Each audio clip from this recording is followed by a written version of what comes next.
niyo ba gusto ang regalo namin sa inyo? Ano pang ginagawa mo dito? Bianca, ano bang ginagawa ng baliw na to dito? Ikaw ang baliw!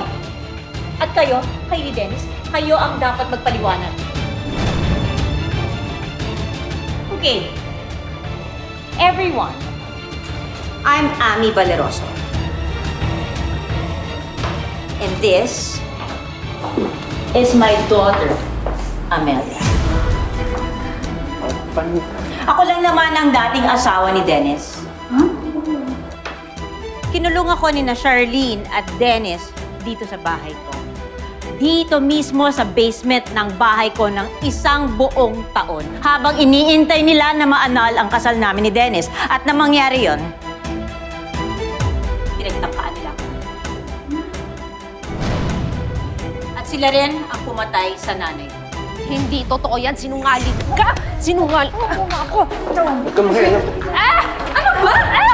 Ikaw ang huwag makialam! Di mo na masasaktan yung nanay ko. Ano ba yan? Kulang ka lang sa gamot.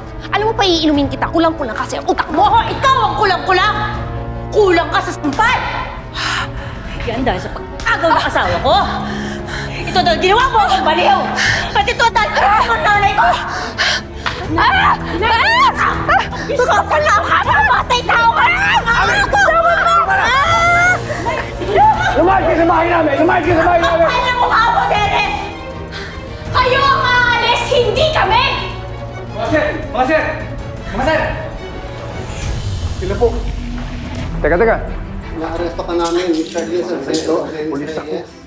Saan patay kay Maribeth Banderoso, ikaw ay may karapatan manahimik o magsawalang tibo. Ano man ang iyong sasabihin ay maaaring gamitin pabor o laban sa iyo. Hindi pa tayo tapos. Tawagan Hindi pa tayo tapos! Sandali lang, pulis ako! Pareho-pareho tayong pulis dito! Umalis na kayo, please. Now!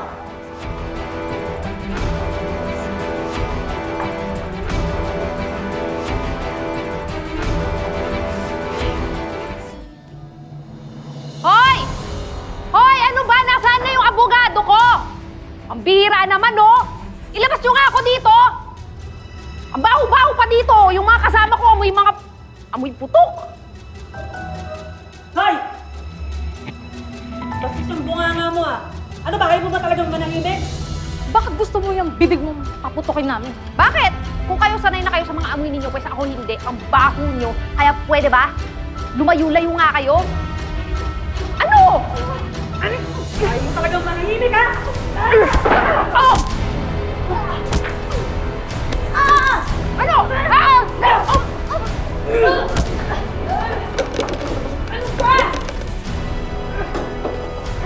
Manahimik ako! Kayo!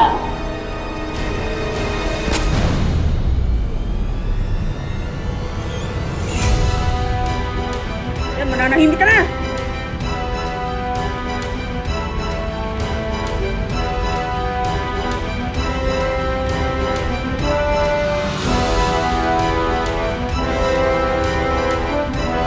Ay, tama na yan! Tulong! May nasaksak dito! Sino may gawa nito?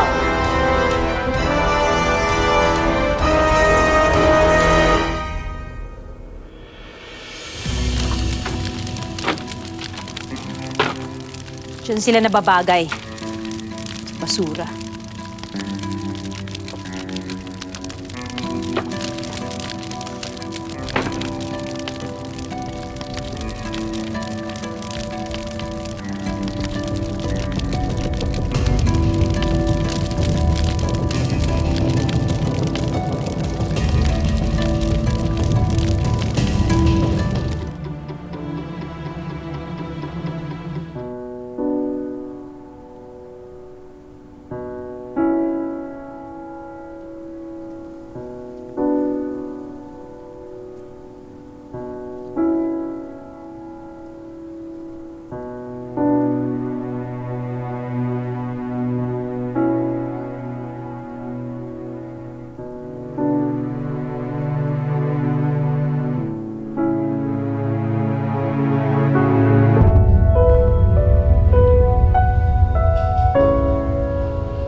na.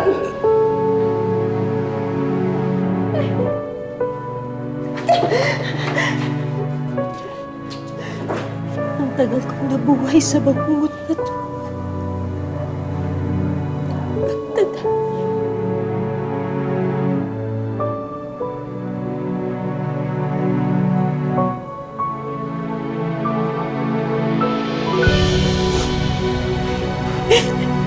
Hey,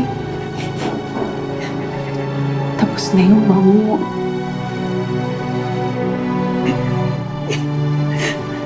Ngayon, magsisimula na tayo ng panibagong buhay.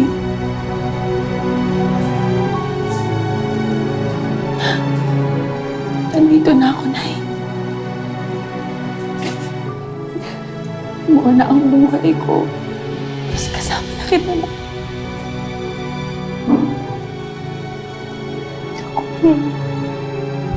Mahal na mahal kita, anak. Huwag mo kakalimutan.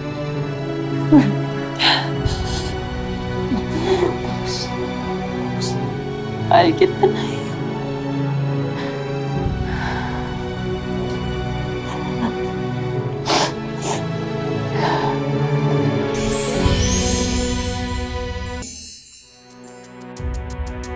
Aray, dahan-dahan naman ang sakit eh. Huwag ka kasing malikot. Oo yan, tapos na.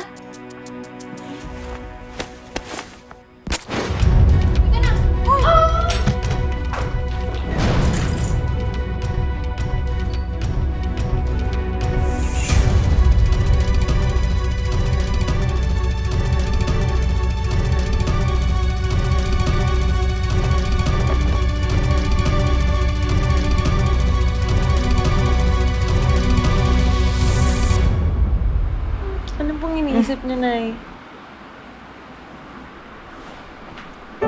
Iniisip ko si nanay. Sayang, hindi mo siya naabutan. Sana buong pamilya natin. Isasama natin siyempre si Tatay Benok mo. Magaling magluto yun. Kung nabubuhay yun, ngayon, naaamoy natin yung pinapalambot niyang buntot ng baka para sa kare-kare. Sigurado ako. Nako. Ay, nako, Nay. Hayaan niyo po. Kung nasan man ngayon si Lola Maribel, sigurado po ako masaya siya na magkasama na tayo. At sigurado po ako na siya ang bumulong sa Diyos para magkita tayo ulit.